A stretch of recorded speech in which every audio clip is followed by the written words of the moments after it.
আজকের সাংস্কৃতিক মনোরঞ্জনের পর্বটি ছিল নিতান্তই ছোট। এখন আমাদের কিছু কথা, যা আজকের মূল উদ্দেশ্য, শুরু হচ্ছে। একটু ধৈর্য ধরে শুনবেন দয়া করে। ধন্যবাদ।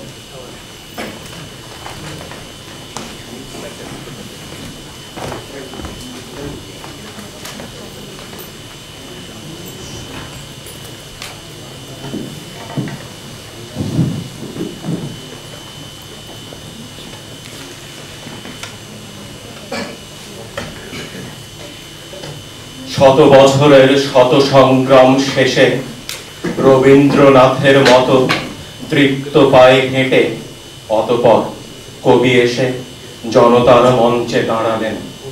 তখন পলকে দারুণ ঝলকে তরিতে উঠিল জল, হৃদয়ে লাগিল দোলা, জনসমুদ্রে জাগিল জোয়ার, সকল দুয়ার খোলা। কে রোধে তাহার বজ্র কণ্ঠবাণী? গণসূর্যের মঞ্চ কাঁপিয়ে কবি শোনালেন তার অমর কবিতা খানি।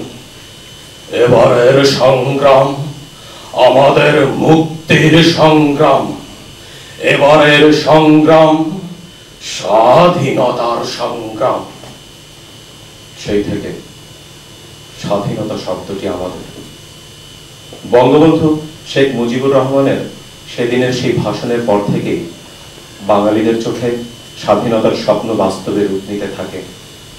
এর সপ্তাহখানেক পর পাক হানাদারেরা যখন রাতের অন্ধকারে নির্মমভাবে আমাদের বাংলা মায়ের উপর হামলা চালালো, তখন বাংলা মায়ের যোগ্য সেনাপতি মেজর জিয়াউর রহমান বেতারের মাধ্যমে আনুষ্ঠানিকভাবে স্বাধীনতা ঘোষণা করলেন।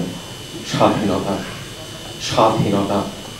ফেনী নদীর তীর থেকে আরাকান সীমান্ত পর্যন্ত, চন্দ্রনাথ পাহাড় থেকে ধূসর দিগন্ত রেখার মতো সন্দ্বীপ, নাফ নদীর কিনার থেকে তেতুলিয়ার প্রান্ত অবধি, উত্তর থেকে দক্ষিণ, পূর্ব থেকে পশ্চিম, ঈশান থেকে নৈরিত, সমস্ত পাহাড়ের ঢেউ আর চা বাগান, সমস্ত নদীর জল আর ক্ষেত খামার, সমস্ত বাংলাদেশ জুড়ে সমস্ত বাঙালির বুকের রক্ত লাফিয়ে ওঠা বাঘিনীর মতো গর্জন করে উঠল। সেই থেকে স্বাধীনতা শব্দটি আরো পাকাপোক্ত ভাবে আমাদের। যে মহান দুই নেতার উদাত্ত মাসুরের টানে একদিন আমরা হ্যামিলনের ইঁদুর পালের মতো গুহা ছেড়ে বেরিয়ে এসে সংগ্রাম সাগরে ঝাঁপিয়ে পড়েছিলাম, এবার সেই দুই মহান নেতার উত্তরসূরিদের গল্প শুনুন। স্বৈরাচার রাজাকারদেরও কিছু গল্প আছে। গল্পগুলো শুধু গল্প নয়, ধ্রুব সত্য। থাক, সবিস্তারে সেই গল্প নাইবা বললাম, তাতে মঞ্চে এবং এর প্রেক্ষাগৃহে আবর্জনার স্তূপ জমে যেতে পারে। স্বৈরাচারী ও রাজাকারদের প্রসঙ্গ বাদ দিন, তারা আগাছা। দেশের প্রধান দুটি দলের কথা বলি। গত দুই সরকারের আমলে, অর্থাৎ গত এক দশকে বাংলাদেশ দুর্নীতিতে ধারাবাহিকভাবে শীর্ষস্থান দখল করে আসছে। এ প্রসঙ্গটুকুই তাদের চরিত্র প্রকাশের ক্ষেত্রে যথেষ্ট। স্বাধীনতার পর ৩৫ বছরের কাহিনীটুকুও বাদ দিলাম। গত মাস দশেক আগের কাহিনী থেকে শুরু করা যায়। নির্বাচনের সময় ঘনিয়ে এসেছে তখন। এবারকার নির্বাচনকে সামনে রেখে শুরু হলো প্রহসনের প্রস্তুতি আর রক্তক্ষয়ী সংঘর্ষ। নির্বাচনী স্বার্থে দল ভারী করার লক্ষ্যে বাংলাদেশের প্রধান দুটি দল জাতপাত নির্বিশেষে রাজাকার, স্বৈরাচার, মৌলবাদী তথা যাকে সামনে পেল তাকে নিয়ে তৈরি করলো জোট। একদিকে লগি বৈঠা আর অন্যদিকে লাঠি কাঠির অধ্যত্তে সভ্যতার ভাবমূর্তি ক্ষুণ্ণ হতে লাগলো প্রতিনিয়ত। ঢাকার রাজপথ রূপ নিল কারবালায়। মাতৃভূমির সোনার অঙ্গন যখন রক্ত শূন্যতায় ফ্যাকাশে হয়ে উঠছিল, চার দলীয় ও মহাঐক্যজোটের পারস্পরিক সংঘর্ষে আর তাদের কলঙ্কিত ধূম্রে যখন বাংলার গগন ঘুমায়িত অন্ধকারে রূপ নিচ্ছিল, এমনি এক অমাবস্যার লগনে অমাবস্যার আধার কাটিয়ে বর্তমান তত্ত্বাবধায়ক সরকার আলোর শিখার মতো এগিয়ে এলো। শুধু এলো, নির্ঝরের স্বপ্ন ভঙ্গ করে ছুটে এলো। স্বাধীনতার পর রাজনীতির অঙ্গনে এমন সুস্থ ধারা কখনো আসেনি। চোর আর চোরের স্ত্রীলিঙ্গে কারাগার ঠিক ঠিক করছে। যা ছিল কল্পনাতীত তাই এখন বাস্তব।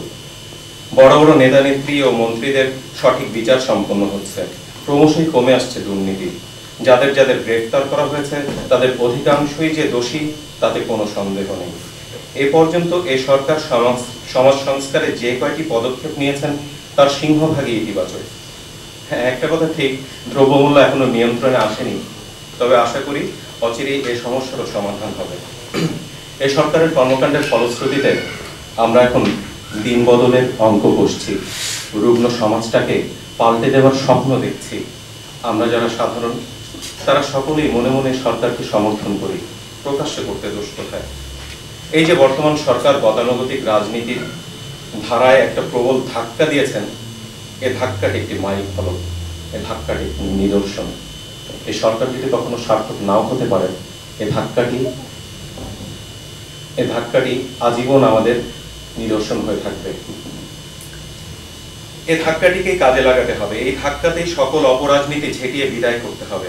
এমন সুযোগ আমরা আর কখনো হয়তো পাবো না। পূর্ববর্তী যে নেতা নেত্রীগণ দেশকে ভালো না বেসে নিজেদের আখের গুছিয়েছেন, আমরা তাদেরকে আর চাই না, আর না। যারা ধৃত তাদের উচিত বিচার কামনা করাই আমাদের কাম্য। তাদের মুক্তির দাবিতে যারা আন্দোলন করছে তারা স্বার্থান্বেষী ভণ্ডের দল। সকল ধৃত দুর্নীতিবাজদের উচিত বিচার প্রার্থনা করুন, হোক সে মহান নেতাদের পুত্র, কন্যা কিংবা স্ত্রী। তাতে কি? এখন সময় এসেছে মাতৃভূমির জন্য কিছু করবার। এই যে আমি এখন যদি ঠাস করে মরে যাই, মৃত্যুর ঠিক পূর্ব মুহূর্তে যদি নিজেকে শুধাই, দেশকে কি দিলাম? কিছু না। হতাশা বুকে চেপেই মরতে হবে। তবে এখনো যখন বেঁচে আছি, আসুন না ভেদাভেদ ভুলে গিয়ে সকলে মিলে দেশের জন্য কিছু একটা করি। এই সরকারের কাঁধে কাঁধ মিলিয়ে দুর্নীতি ও অপরাজনীতি ঝেঁটিয়ে বিদায় করি।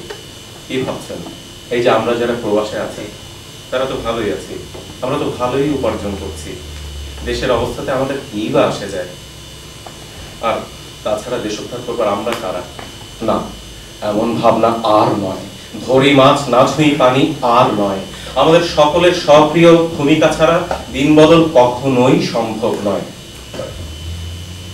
একবার সকলে চোখ দুটো বন্ধ করে ভাবুন তো, উত্তরাঞ্চলে ভয়াবহ মঙ্গা, মাসের পর মাস বেকার কৃষকেরা কাঁচি হাতে ঘরে বসে আছে। গাইবান্ধা জেলার একটি হতদরিদ্র কৃষক ভোরবেলা খাবারের সন্ধানে বেরিয়েছেন।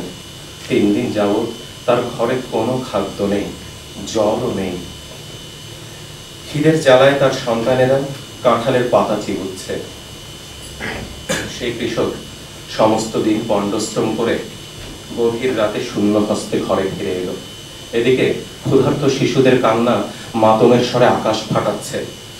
কান্না তো থামাতে হবে, খিদের জ্বালা তো মেটাতে হবে। তখন সেই কৃষক তার ধান কাটার কাঁচি দিয়ে বউ বাচ্চা সকলকে হত্যা করে কাঁঠাল গাছের উঁচু এক ডাল থেকে নিজে ফাঁসি নিলেন। বাড়ি শুদ্ধ, সবাই মৃত, সবার কান্না থামল, সবার খিদের জ্বালাও মিটল। রংপুরের এক বিধবা গ্রাম্যবধূ তার কোলের সন্তানকে মাত্র 300 টাকায় বিক্রি করে খাদ্যের জোগাড় করল। বন্যার্ত এক অন্ধ যুবক, যার কিনা প্রাণকেন্দ্র পর্যন্ত সাঁতরে যাবার ক্ষমতা নেই। 3 দিন ক্ষুধার্ত থাকবার পর সে ঘরের একোণ ওকোণ হাতড়ে একটি মৃত ইঁদুর খুঁজে পায়, তাহাই দিয়ে সে পেটের খিদে মিটায়। এদিকে আমাদের গণতন্ত্রের লেবাসধারী প্রাক্তন মন্ত্রী প্রধানমন্ত্রীরা বিদেশে কালো টাকার পাহাড় তৈরি করেছে। সেই সব মঙ্গা পীড়িত বন্যার্ত অসহায় মানুষদের জন্য বরাদ্দ ত্রাণ সামগ্রী পর্যন্ত তারা লুটে পুটে খেয়েছে। ও ঈশ্বর, মানুষ এতটা নীচ হয় কি করে?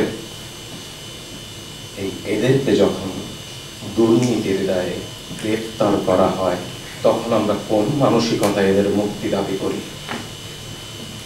থাকছে কথা। বর্তমান সরকারের সঙ্গে আমাদের একাত্মতা প্রকাশ করা মানে রাজপথে নামা নয়, দেশে ফিরে গিয়ে সংগ্রাম সাগরে ঝাঁপিয়ে পড়াও নয়।